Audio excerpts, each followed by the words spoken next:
Hello, this is Joe from Nerd in Korea. We're going to look at some budget elementals. Alright, the first, I believe this is going to be a three-part series, so get right into it here. First of all, what do I mean by budget? I do have chapters listed, so if you guys have watched a bunch of these, you've probably seen me say this a bunch of times. Skip ahead to the next chapter. Yeah, with the creatures. Anyway, budget, I mean $2 or less by the TCG. Market value.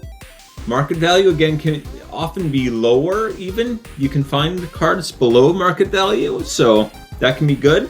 And I am supposed to say, not a sponsor. TCG Player is not a sponsor. No. It'd be lovely if they were, but no, they're not. Anyway, why use these?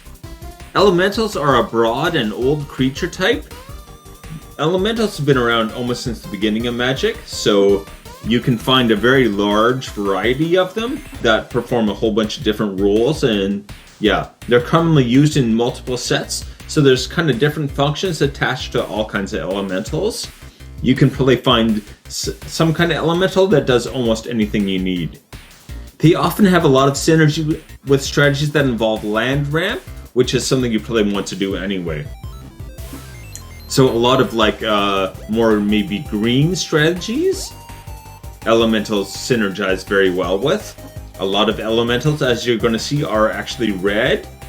So that can be great for Gruul or Rakdos. I would recommend a lot of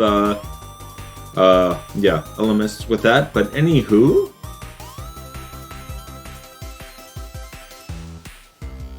first up we have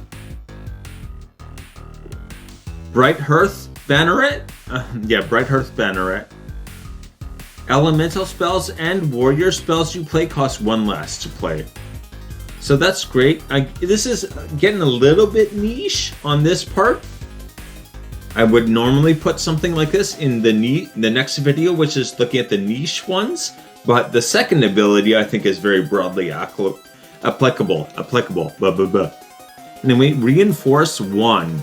Okay, so you can pay 1 and a red to discard this card, and then put a +1/+1 counter on target creature, right? Being able to paying 2 to put 1/+1/+1 on a creature, that's not great. But if you have a +1/+1 counter deck that keys off a whole bunch of abilities from that, then it can be very worthwhile. Like if you have creatures that double the number of +1/+1 counters, or that if you put a +1/+1 counter on a different creature and it gets one, or if it does damage, it rapidly becomes very worthwhile. So a little bit niche there, but like kind of broadly niche, which I feel like is a contradiction. But anyway, 35 cents, and it's only 1 in a red for that one.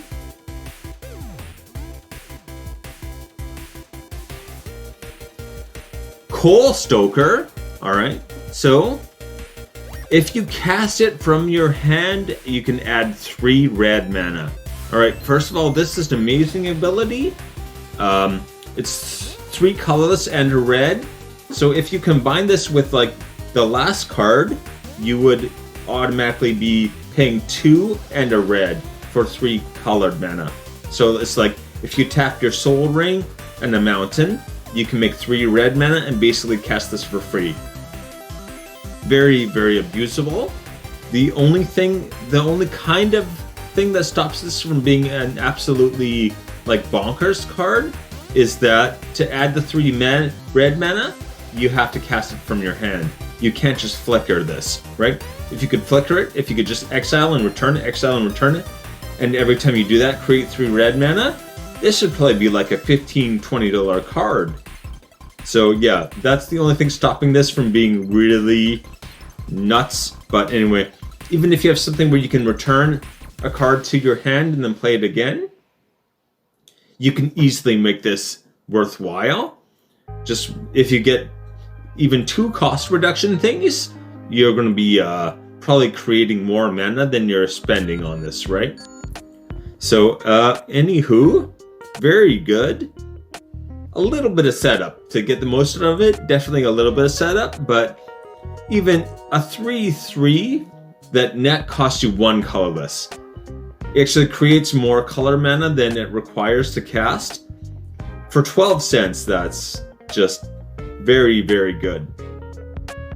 Wish it didn't have the cast from the hand thing. That's the only hang up I have there.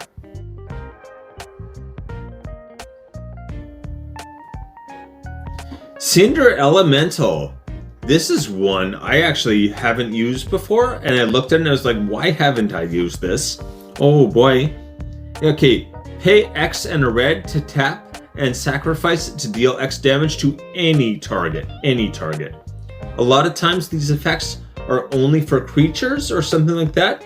This is not. This is creature, player, planeswalker, whatever you want to deal damage to, this can do it.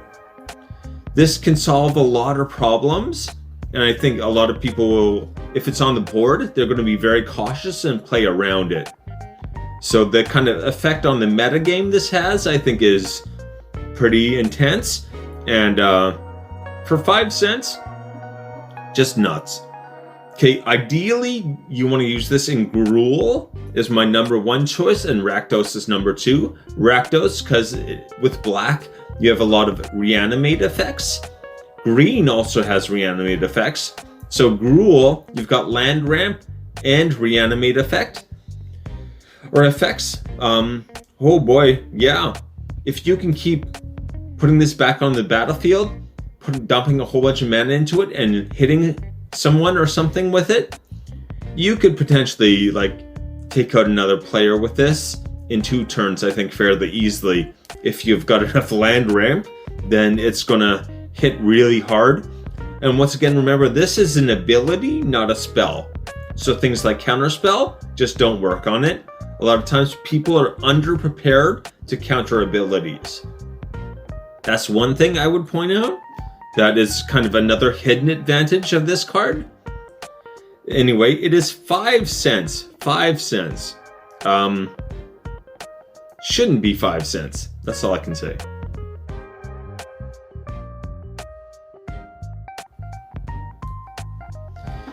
Another Cinder here. Cinder Pyromancer.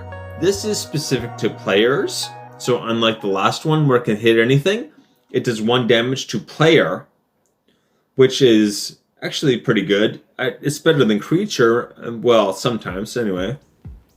And whenever you play a red spell, you may untap it. So you, ideally in a mono-red deck, mono-red cantrip deck especially, if you got some Spellslinger mono-red deck, this is just going to do like a pile of damage. If you can cast like 5 or more cantrips in a turn and just keep drawing, and this is going to just get out of hand very quickly. Especially you want to combine this with some kind of effect that increases damage from red sources, for instance. That we had in a previous video. So yeah. If you turn this 1 damage into, you know, multiple damage, very, very quickly, you start just like taking people down. Their life total drops significantly every turn you have. Not to mention, if you're playing red instants or something like that, you can do this during other people's turns as well, right? It's not limited to your turn. Anywho, 76 cents for that one, 76 cents. I tried to order this and they're sold out. That's one thing I always wonder. It's like, okay, it's a really cheap card. It's under $1, but there's also none available. So it's like, is it really that cheap? Because I can't buy it.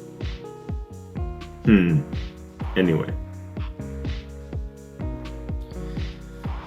Okay, once again, please hit like and subscribe. I'm trying to remember to do this more. I'm terrible. I always say it right at the end of the video when probably no one's really watching. And also, what is your favorite elemental to put into a deck? I am going to make at least 2 more of these elemental videos, so I'm very interested to hear some input about what people have.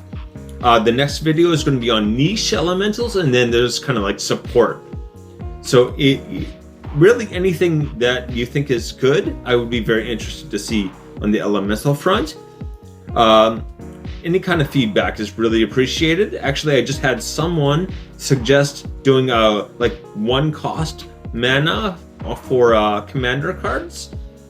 Hey, that's actually something I thought of, something similar. But yeah, any kind of feedback is greatly appreciated.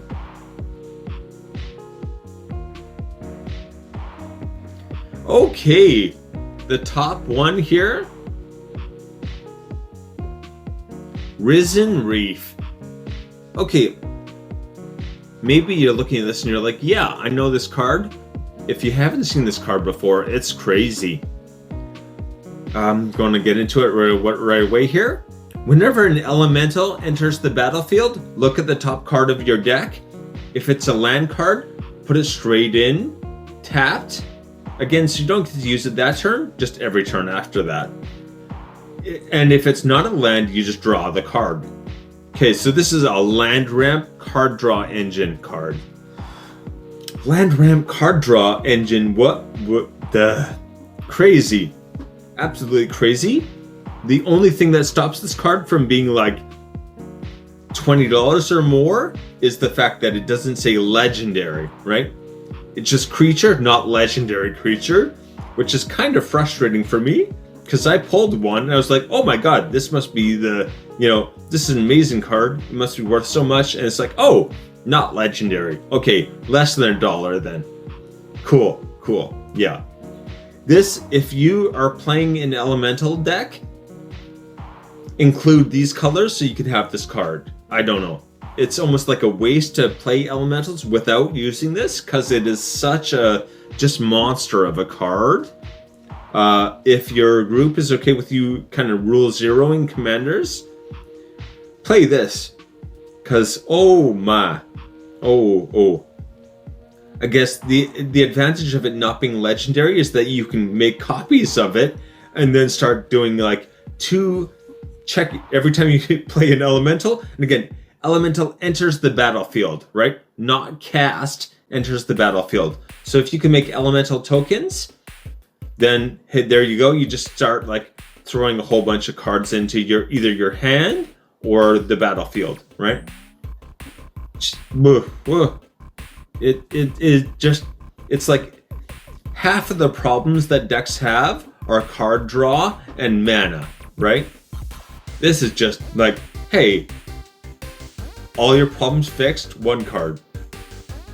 Crazy. Anyway, 48 cents.